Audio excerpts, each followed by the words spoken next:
Alright, hello and welcome to another YOGUs. So, if you guys saw yesterday's video, you kinda already know what we're about to go into here. Euphona Prime is really good.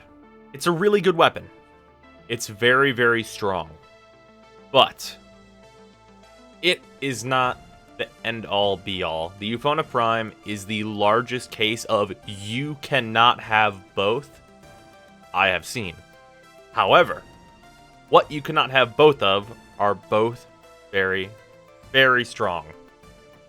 So, the Euphona is either a much higher damage Lex Prime, or it is a secondary Tigress Prime. Those are your options. Those are the two options that you get. The Tigress Prime variant version is right here. Elementals can obviously be kind of changed up to be however you want, and this is a bit over-formatted because the damage version is my configuration A, which we'll talk about in a second. So, whenever you're using this is whenever you're going to be using the secondary fire of the Euphona, which has 30% base status chance, which means that whenever you use all of the dual stat mods, you are going to be getting 100% status chance on all of your pellets. You have a base amount of pellets of, I believe, 10. So, with that, just have, 180% pellets on that. Pretty fucking strong. That's a whole lot of status. And whenever you're using the alternate fire on this weapon, it also changes it from being an impact-based weapon to being a slash-based weapon, which, as we all know, is the damage spread the Tigress Prime has. It's very, very powerful, and to show that off real quick, we're going to fight what you might expect whenever you need to proc a lot of status. I am going to stun these enemies because using this is just for demonstration purposes, essentially. Like, it's not really practical for an Excalibur with a build like mine to be fighting these just with his health, but yeah. You still have to reload pretty often, like you would imagine. But, I mean, you have to reload less than a Tigress Prime. And you can take care of these 145 Corrupted Heavy Gunners pretty fucking quick. You can strip their armor, blow them away.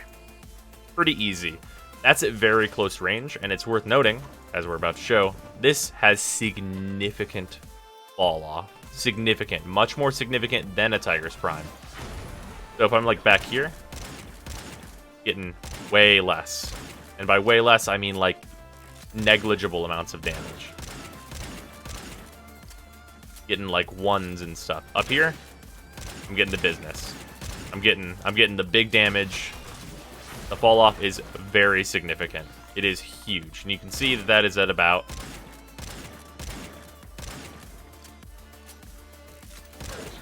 Oh, the big damage is at about 3 or so meters. It's very close. You got to be real. You got to be right in there to really be getting the big damage with this thing. But you can do big damage, big status with this. That is totally viable if you're looking for it and you don't want to use a melee weapon. The thing that I would suggest is that you use a melee weapon for stuff like that instead. And the other big build for this weapon is to be using just hard criticals. Just hard fuck 'em up damage. Because this has incredibly high critical stats in its slug mode. Its slug mode comes with a number of disadvantages, though. First of all, there's drop on your shots. You can see it here. If I'm going to shoot at this line, you'll see where it actually hits. There is significant drop. There's not fall-off damage, but the shot itself drops like a fucking rock. It is very extreme, and it's going to take time to get used to. That being said, of the pistols, this is the highest single shot damage that you can get, so that's worth noting. However, against heavy armor, you're going to have a problem. Also, this not being hit scan and it having like the fall off and stuff, it shows essentially. Here, we'll stun these guys just like normal, like we were anyway, just so that I can show the kind of damage that you're getting. I'll wait for them to or their hands and whatever. I can show you the headshot damage. If you're getting the headshot damage, like, there's a lot of damage to be done with this, and you can do this at any range. But the thing is that, like, most people aren't going to be able to do this at any range. And on the other one, I'll show the body shots. Yeah, lots of damage. That is a huge amount of damage through armor for a level 145 heavy gunner. That's big. That's if you're getting, like, pretty much all headshots. If you're getting all body shots, your damage goes down significantly. And the thing about this weapon, as we just showed, is it has significant drop. So, I'll stun them again, just so I can show this. If I'm up on, say, this, and I try and hit this target, shooting above them is how I would have to shoot their head. Obviously, this also comes with travel time, which means adjusting for this is, like, it's going to take some fucking time to get used to. And it is also, like, it's difficult. Like, I'm not going to mince words. It is quite difficult to hit heads consistently at a fast pace. If you're, like, picking your shots, like, you can get really good with this weapon over time and do a ton of damage, because it is capable of that. But it's going to take some work. That being said, this also has ammo limitations. That is not a problem at any level where this is instant killing, which is going to honestly be the huge amount of levels. These level 145 heavy gunners are an edge case. That is just the facts. At like the level 80 or so sorties, you're normally going to see enemies. You're going to pop maybe 2 shots into an enemy, and they're going to definitely die.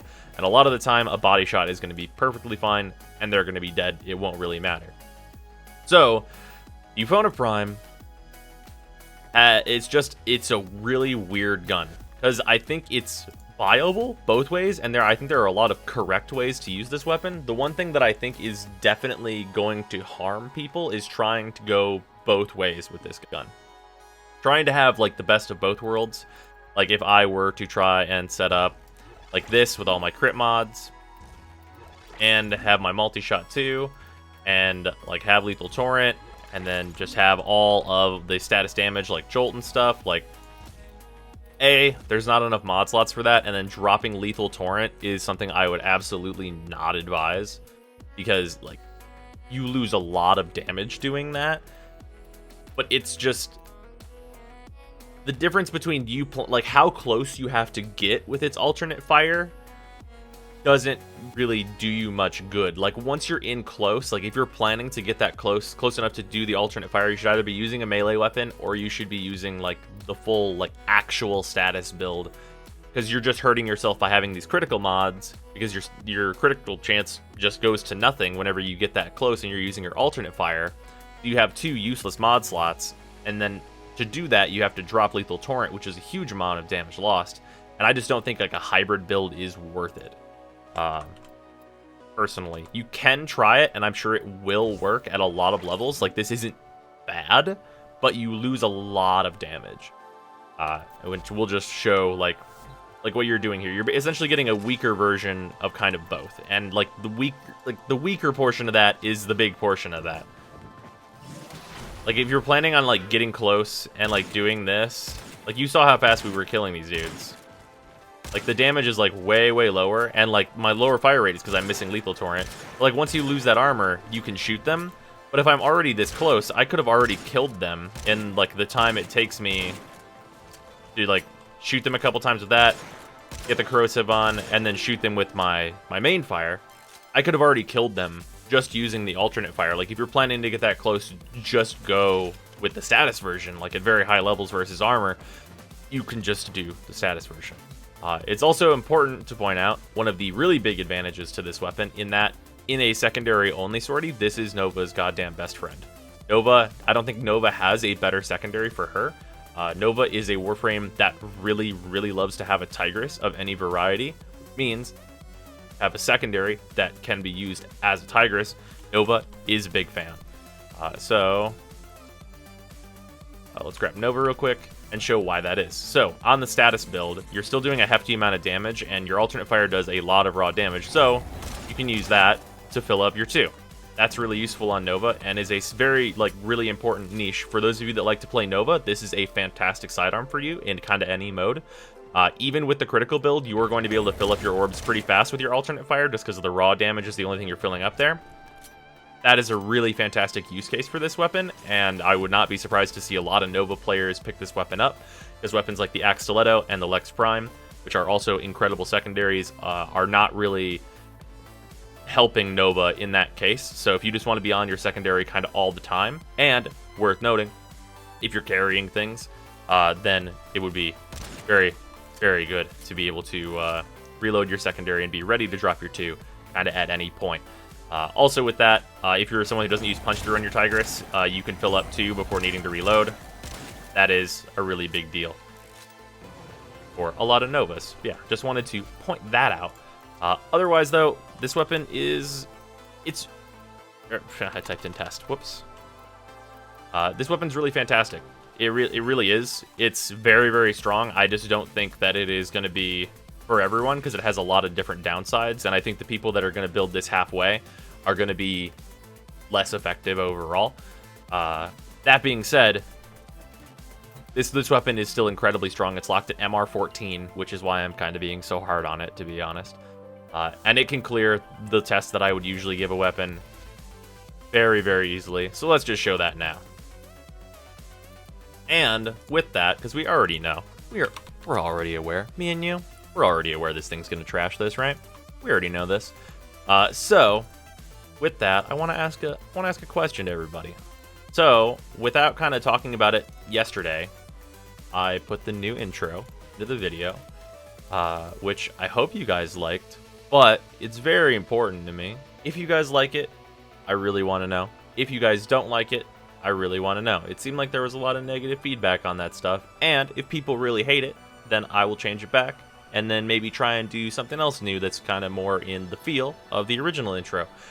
So it's very important to me, for you guys today, to tell me if you like the new intro or not, or if you don't care. That is also really, really fantastic feedback. If you don't give a shit, that is also just as important, whether or not you like it or dislike it.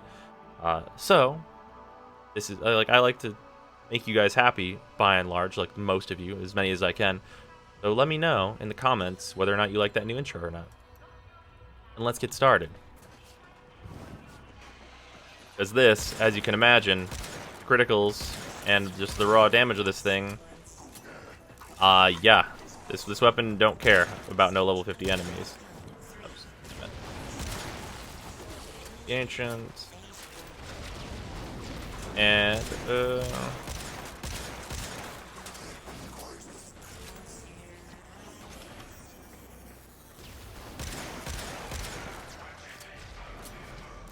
and then this is corrosive, and as you can see, even against the bombard, which resists that, it is not a big deal. Any regular enemy is pretty much just gonna vaporize. Enemies that are weak to corrosive, like those, are done. Done. Finished. Yeah, at most levels, this is what you're going to see this weapon do in its critical variant, and this is why I think the status variant is less effective, because the status variant is very short range. It's much shorter range than an actual Tigress Prime. But yeah, it's a really good gun. I don't think that's arguable. And again, as I noted yesterday, I'm going to note that this weapon only has a cap of 45 max ammo. Anyone that was seeing the higher max ammo cap, that's a bug that can happen in the Simulacrum.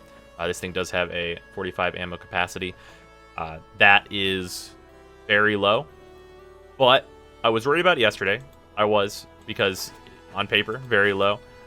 In practice, because pistol ammo drops so much, it's actually not a big deal. It's not an enormous deal, and I think in the situations where it is going to be a big deal, equipping carrier is not a huge problem.